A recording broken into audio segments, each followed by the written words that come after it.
Bonsoir, ici Stewie.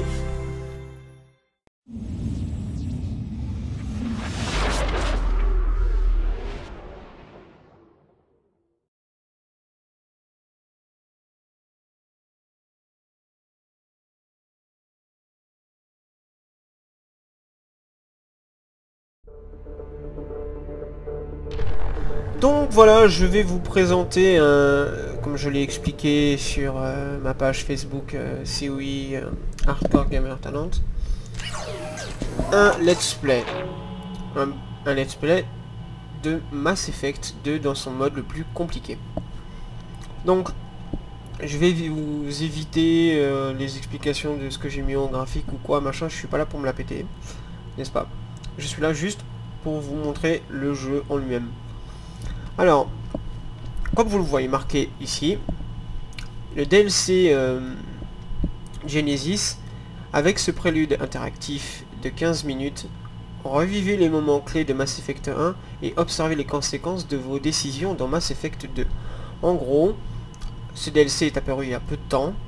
Ça permet, à la base en fait, ce qu'on pouvait faire, c'est quand on faisait une nouvelle partie, on importait notre personnage de Mass Effect 1. Mais bon, pour ceux qui n'avaient acheté Mass Effect 2 seulement, était baisé parce qu'il ne pouvait plus, enfin si tu perdais votre sauvegarde ou quoi, c'était embêtant. Et aussi en tant que geek, là, comme il est 20 h et quelques, je suis en train de manger devant mon PC avec ma bouteille d'eau, bref. Voilà, donc, alors, on peut faire une nouvelle partie, c'est-à-dire, si je choisis homme, ça me permet, et ça vous permettra à vous aussi de comprendre ce qui s'est passé dans Mass Effect 1. J'y ajouterai mes propres commentaires pour vous expliquer si jamais ça manque de précision. Mais quand même, je vais vous montrer que j'ai vraiment fini Mass Effect 1. Donc voilà le personnage que je jouais. Donc oui, Kevin Shepard. Kevin, dans la vie IRL, in real life, c'est mon prénom. Et mon pseudo, c'est Siwi, en tant que Hardcore Gamer Talent. Bon, ça, après, vous le verrez bien plus tard, hein, pourquoi je dis Talent. Voilà. Donc je n'ai pas utilisé ça pour que vous puissiez en fait comprendre l'histoire de Mass Effect 1. Donc je choisis homme.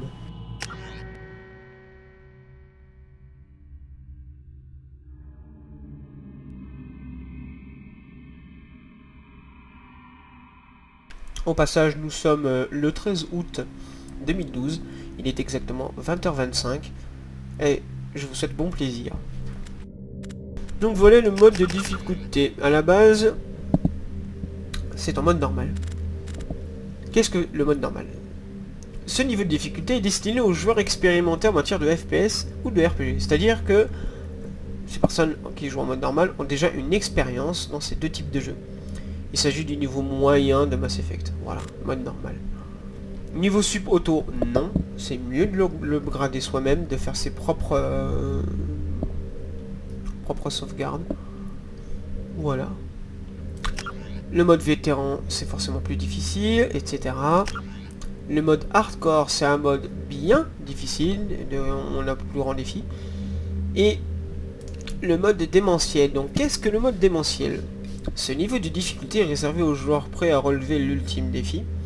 Les ennemis sont coriaces, réagissent vite et leurs armes ont subi d'importantes améliorations. Pour finir, ils utilisent leurs pouvoirs de manière très agressive. Ce niveau de difficulté s'adresse aux joueurs ayant déjà terminé le jeu une fois en mode hardcore, ce qui est déjà mon cas, vu que j'ai débloqué le mode démentiel. Pour vous présenter donc un let's play dans le mode le plus compliqué du jeu, et au moins montrer que un jeu peut, l'IA peut être vraiment intelligente et vous casser les couilles, comme on peut dire vulgairement, excusez-moi du peu, mais c'est le cas.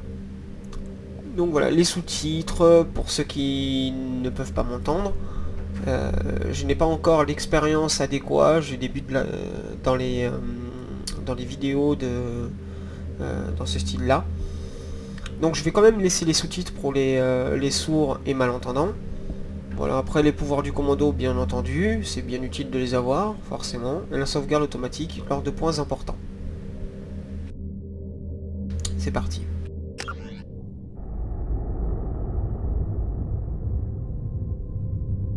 Et au passage, manger 4 fruits et légumes par jour, c'est bon pour la santé, comme on dit.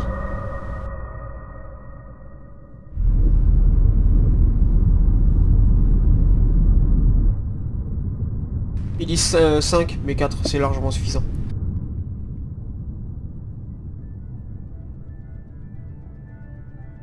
Shepard s'est très bien débrouillé. Mieux que nous n'aurions pu l'espérer. Le commandant Shepard a découvert la vérité. Et pourtant, c'est insuffisant. Nous sommes en guerre. Personne n'ose l'admettre, mais l'humanité est attaquée. Mais il l'envoie combattre les Geth. Les Geth. Les Geth ne sont pas la vraie menace. Les moissonneurs sont toujours là. Oui, et nous seuls pouvons les arrêter. Le Conseil n'acceptera jamais notre aide. Il se méfie trop de Cerberus. Après tout ce que les humains ont accompli, Shepard, en revanche, ils le suivront.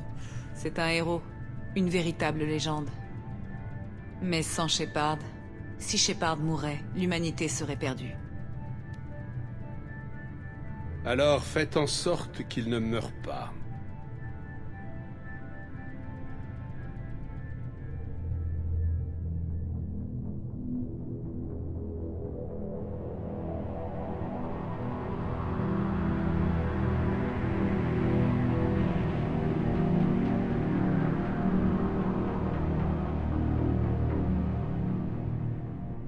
Alors, pour ceux qui n'ont pas réussi à lire jusqu'au bout, je vous conseille de faire un retour en arrière, mettre la pause pour pouvoir bien lire ce qui est décrit. C'est assez important à comprendre. Donc nous voici sur le Normandie. Désactivation des moteurs SLM. Dissipateur thermique actif. Témoin ouvert, on est en furtif. On perd notre temps. 4 jours à passer ce secteur au peigne fin sans trouver le moindre signe d'activité Geth. 3 vaisseaux ont disparu ici le mois dernier. Quelque chose leur est arrivé. Je parie sur les esclavagistes. C'est pas ça qui manque dans les systèmes Terminus. Je capte un contact sur le scanner longue portée. Vaisseau non identifié. Un croiseur à première vue. Ça ne ressemble à aucune signature connue. Le croiseur change d'itinéraire. Il est passé en trajectoire d'interception. Impossible. Les systèmes furtifs sont activés. Un vaisseau Geth n'aurait jamais... Ce ne sont pas les Geth. Gaffe, manœuvre évasive!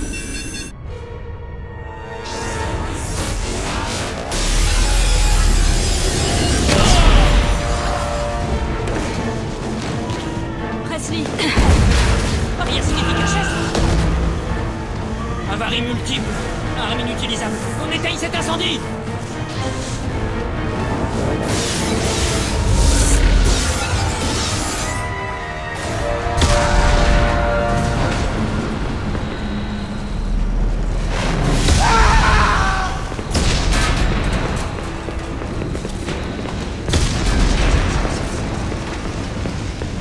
Shepard. La liste de détresse paraît au lancement. Est-ce que l'Alliance arrivera à temps?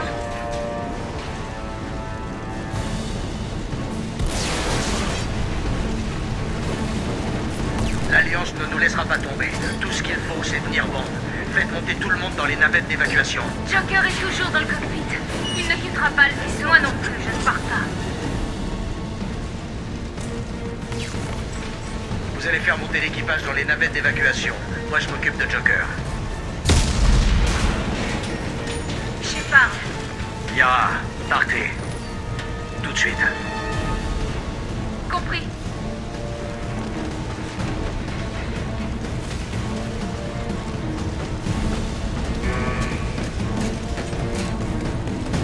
Tout le monde là-dedans.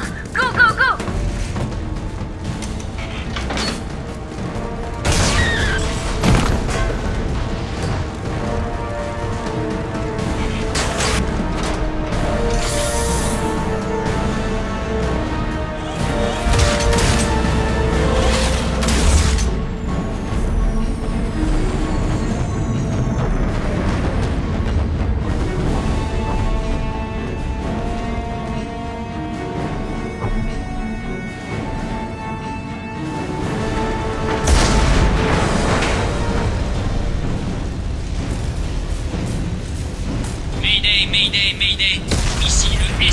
Normandie.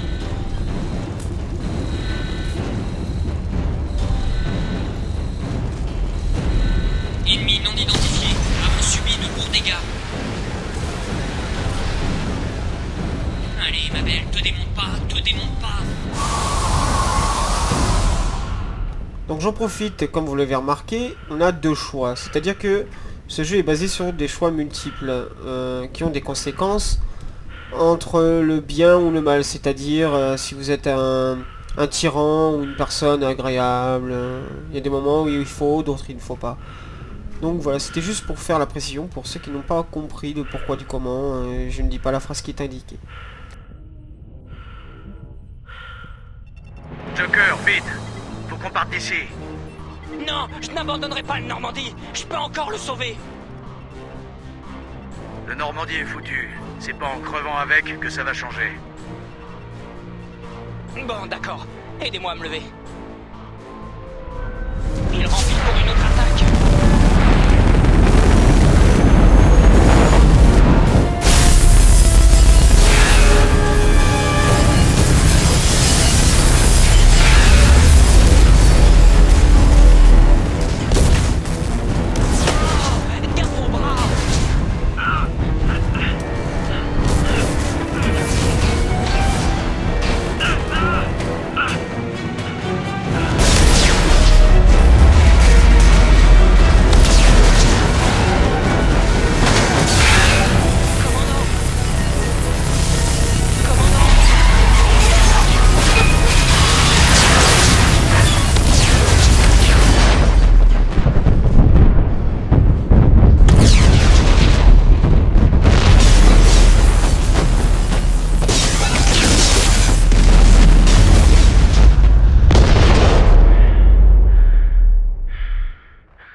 Donc pour ceux qui n'ont pas compris, le fait qu'il est gigoté ou quoi, il a perdu son oxygène, et donc on assiste en direct à la mort de Shepard.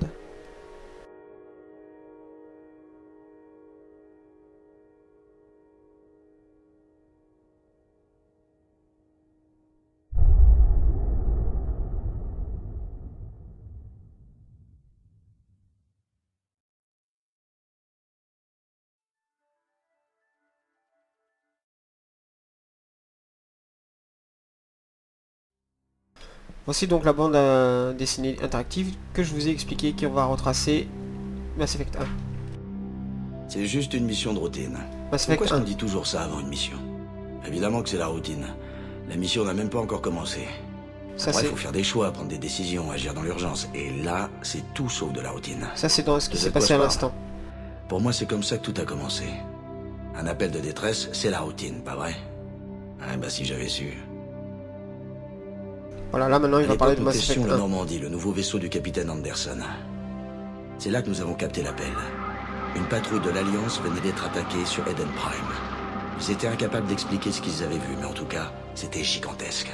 Sans hésiter, j'ai volé au secours de ces malheureux avec mon lieutenant Kaedan Alenko, un brave gars, loyal, réglo, et plutôt doué côté biotique. Une fois sur place, nous sommes tombés sur la seule survivante de la patrouille, le maître artilleur Ashley Williams. Je n'avais encore jamais rencontré une femme pareille. Dure au mal, disciplinée, courageuse. Un vrai soldat dans l'âme.